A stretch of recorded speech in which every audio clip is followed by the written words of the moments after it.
habis pikir lah, kenapa ya harga sembako di sini jauh lebih mahal dari yang di kota? Padahal kan pendapatan warga di sini juga pas-pasan. Iya, itu sering kejadian di daerah yang aksesnya terbatas dan kadang terkulak seenaknya atur harga. Pernah dengar sih cerita kayak gitu. Ya solusinya harus ada sistem yang dikelola warganya sendiri, contohnya kayak koperasi. Nah, gimana kalau kita bentuk koperasi, namanya koperasi konsumsi. Kita kumpulkan dana bersama, lalu kita belikan barang-barang grosir, kemudian kita jual dengan harga yang lebih terjangkau. Aku suka sih ininya. Tapi koperasi itu butuh pengelolaan yang rapi, jangan sampai niat kita jadi kacau. Aku bisa bantu sih bagian pencatatannya. Nah, bagian aku setting rak atau atur stok aja. Oke, berarti kita sepakat nih. Kalau namanya, Koperasi sejahtera harapan bersama. Karena inilah harapan kita semua. Nah, kita semua kita. Oke. Nah, dari yang kita ketahui di kampung ini banyak warga yang penghasilannya pas-pasan.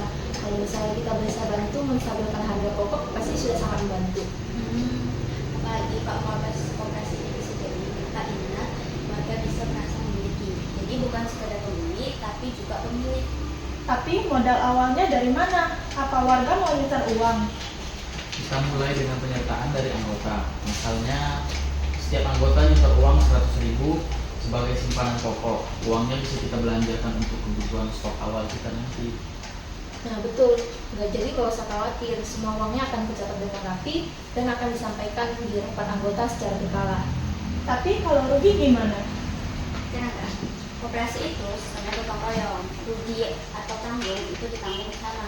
Tapi kalau dikelola dengan jujur dan profesional pasti bisa jalan kok. Jadi langkah pertama untuk pembentukan koperasi itu kita membutuhkan minimal 20 calon anggota. Setelah itu, kita buat rapat pembentukan, susunan anggaran dasar, dan anggaran rumah tangga. Terus untuk bentuk struktur pengurusnya itu harus ada rapat anggota, pengurus, sama pengawas kan? Betul.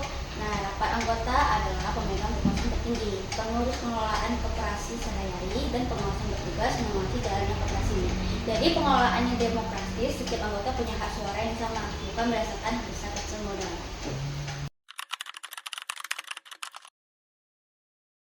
Selamat pagi Bapak Ibu serta hadirin sekalian. Terima kasih sudah datang di rapat kali ini.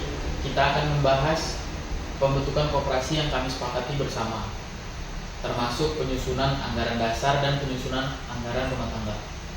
Rapat ini akan membahas poin-poin utama seperti nama koperasi, susunan pengurus, maksud dan tujuan, sistem keanggotaan, permodalan, serta ketentuan dasar lainnya. Oke, kita mulai dari penentuan nama. Apakah ada susulan?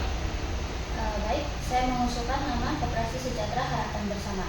Nama ini mempresentasikan tujuan kita untuk memberikan manfaat bagi masyarakat secara kolektif. Baik, jika tidak ada yang keberatan, kita tetapkan nama koperasi ini adalah Koperasi Sejahtera Harapan Bersama. Selanjutnya, kita perlu menentukan susunan pengurus sementara hingga rapat anggota pertama dilakukan. Saya mengusulkan diri sebagai ketua, dan Sinta sebagai sekretaris, Mira sebagai bendahara, dan Rina sebagai pengawas. Saya siap dengan tanggung jawab yang diberikan. Saya juga siap menjalankan tugas sebagai bendahara dengan penuh tanggung jawab. Dan saya bersedia membantu sebagai pengawas, terutama dalam memastikan jalannya operasional tetap sesuai dengan prinsip koperasi. Oke, terima kasih. Dengan ini kita sepakati susunan pengurus sementara. Selanjutnya adalah moto koperasi. Saya usulkan kita mengadopsi prinsip koperasi ialah dari anggota, oleh anggota, dan untuk anggota. Baik, selanjutnya adalah maksud dan tujuan pendirian koperasi. Saya mohon Bu Sinta untuk membacakan draftnya. Maksud pendirian koperasi ini adalah untuk meningkatkan kesejahteraan ekonomi anggota melalui kegiatan penyediaan barang kebutuhan pokok. Adapun tujuannya adalah yang pertama, menyediakan barang dan jasa kebutuhan anggota dengan harga yang terjangkau. Yang kedua, meningkatkan daya beli dan kemandirian ekonomi anggota. Dan yang ketiga, mendorong semangat gotong royong dan kebersamaan di lingkungan masyarakat. Terima kasih. Apakah semuanya setuju? Jika tidak ada, kita lanjut ke ketentuan keanggotaan. Syarat menjadi anggota adalah yang pertama, warga yang menyetujui anggaran dasar dan anggaran rumah tangga. Yang kedua, membayar simpanan pokok sebesar 100.000 dan simpanan wajib 10.000 per bulannya. Setuju. Setuju. Selanjutnya mengenai modal koperasi.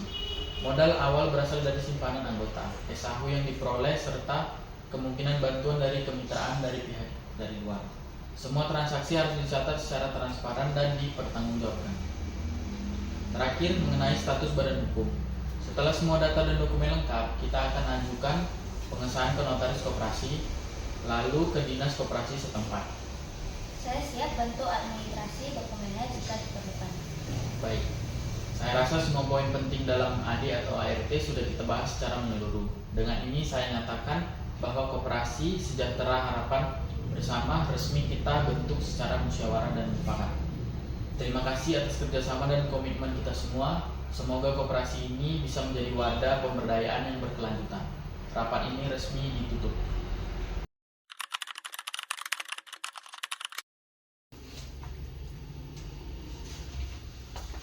Hai teman-teman, hari ini ada 5 warga baru daftar jadi anggota.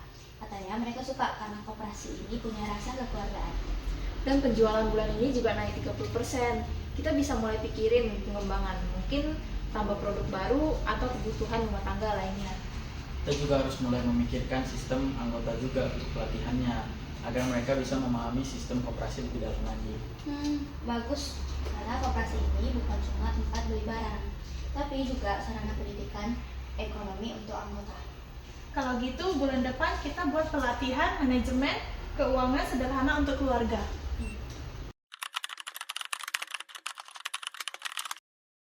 Dulu kita rapat di tamu sempit, sekarang lihat, udah jadi toko kecil yang tiap hari didatangi warga.